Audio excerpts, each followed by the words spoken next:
Hello students, I am going to take your wastewater engineering classes which is a part of water supply and wastewater engineering subject.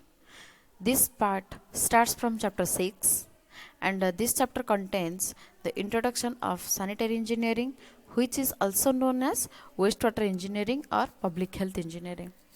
So let us discuss or introduce what is wastewater engineering. It is the branch of environmental engineering in which the basic principles of science and engineering are applied to the problems of water pollution control. So, as an overview, this wastewater engineering includes wastewater treatment, sludge disposal and reuse, wastewater reclamation and reuse, effluent disposal, and the role of an engineer. Every community produces both solid and liquid wastes. The liquid waste particularly is known as the wastewater. So, it may be defined as the liquid waste is collected in a sewage system and conveyed to a treatment plant for processing. This is the outline of chapter 6.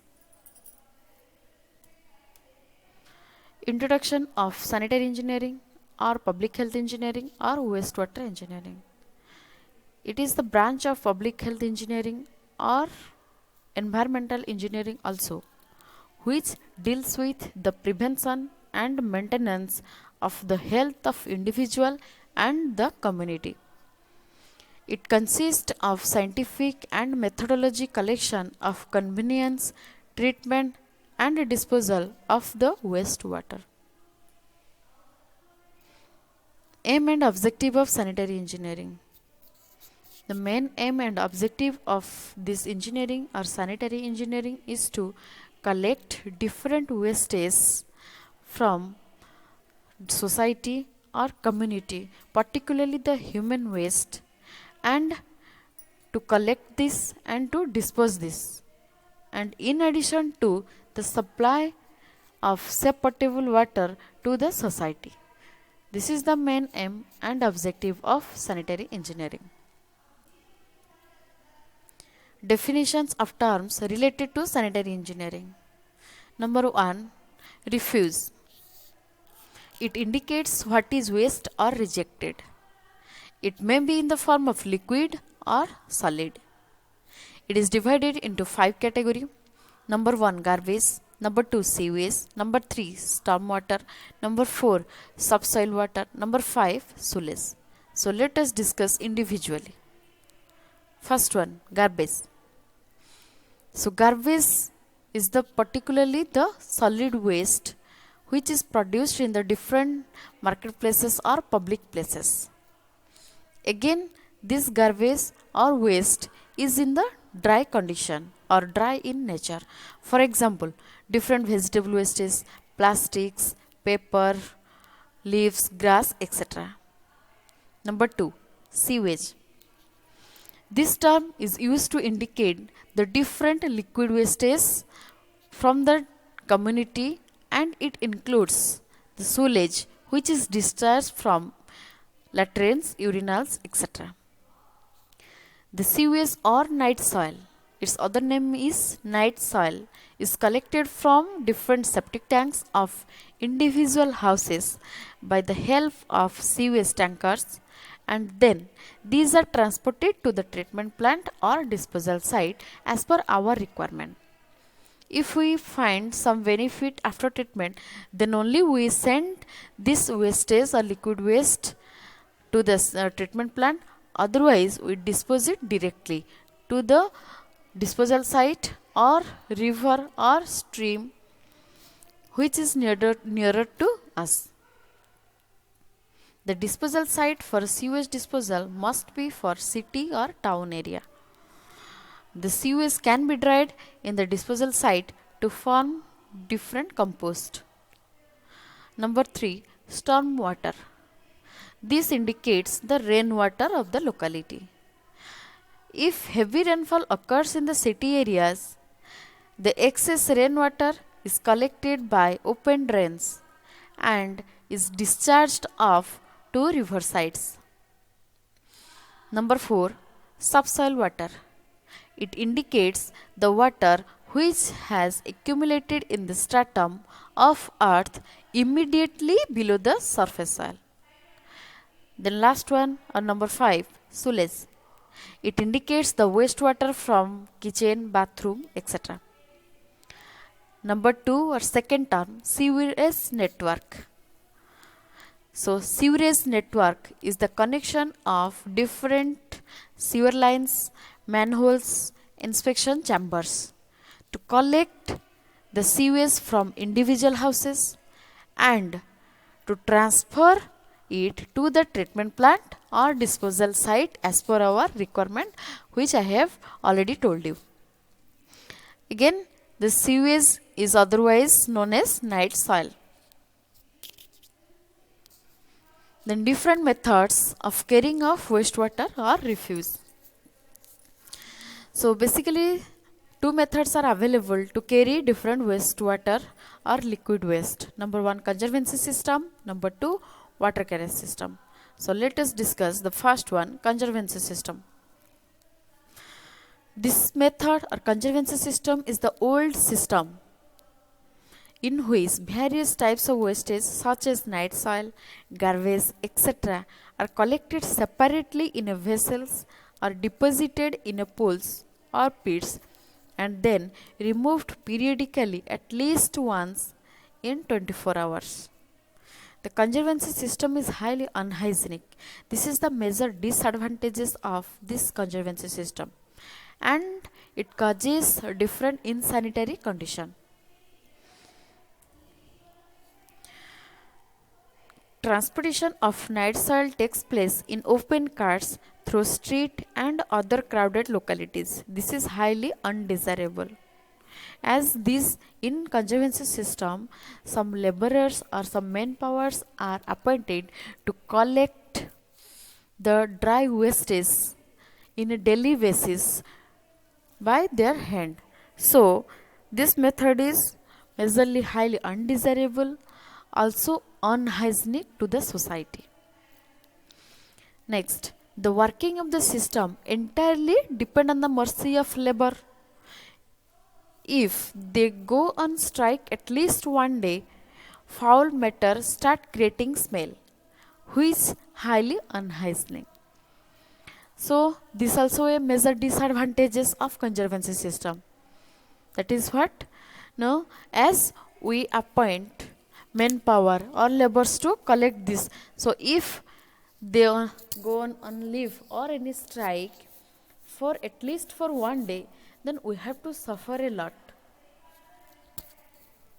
Next, in present day world, when man has progressed much, it is highly humiliating to ask human being to transport night soil in pails on their head.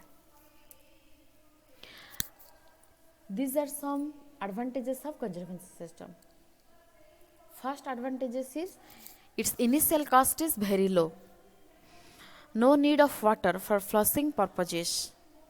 Here the laborers or the manpower collect different dry wastes and they directly dispose it to the different disposal site.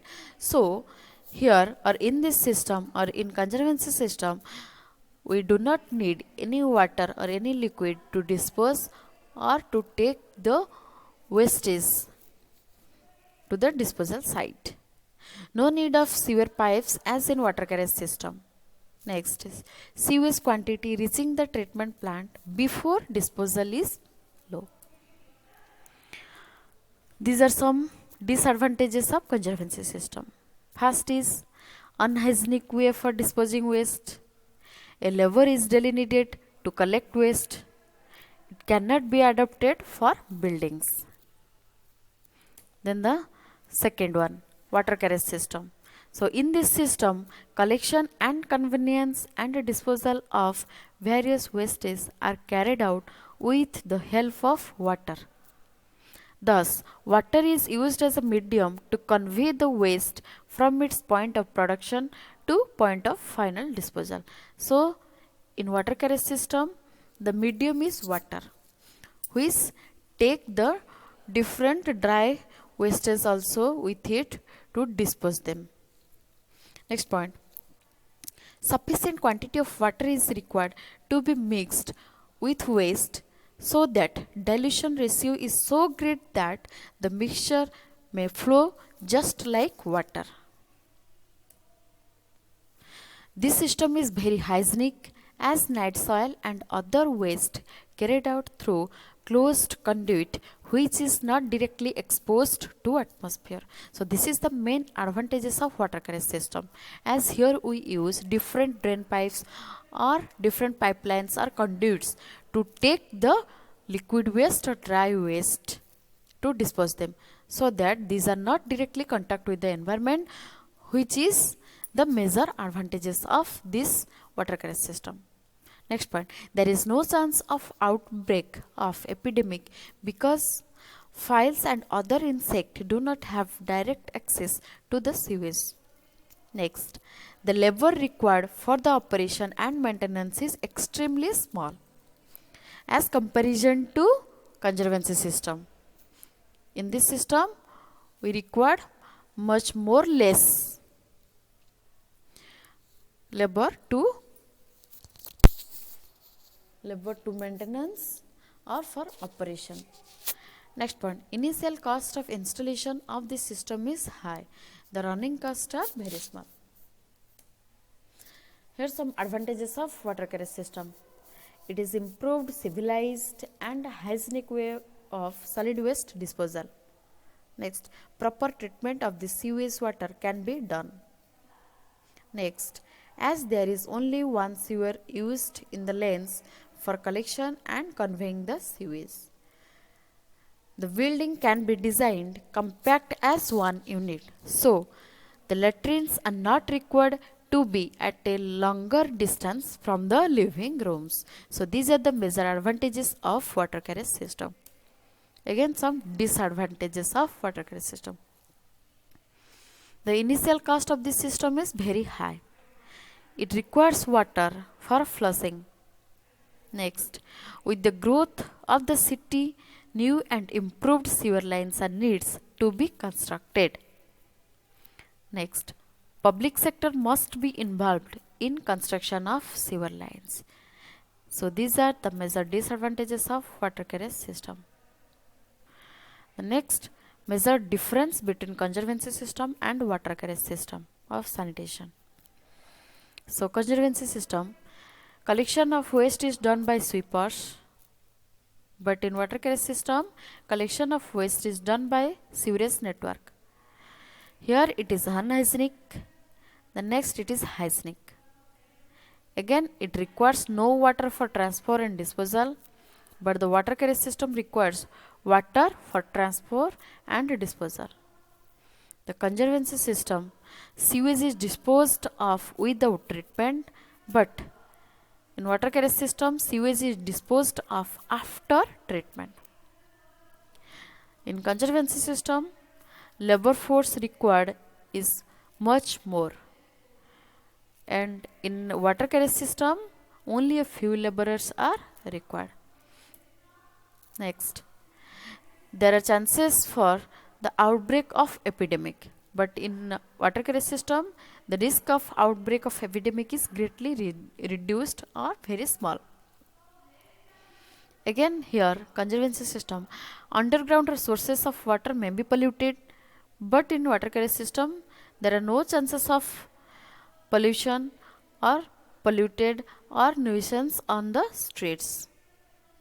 Conservancy system is cheap, or the initial cost is cheap, but water carriage system, the initial cost is very high.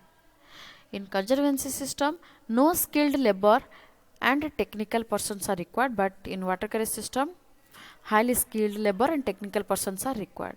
Again, the last difference, conservancy system is considered suitable for rural and undeveloped areas, but the water carriage system is considered suitable for urban areas. So this much, the chapter 6 is finished. In next lecture, we will proceed or start chapter 7.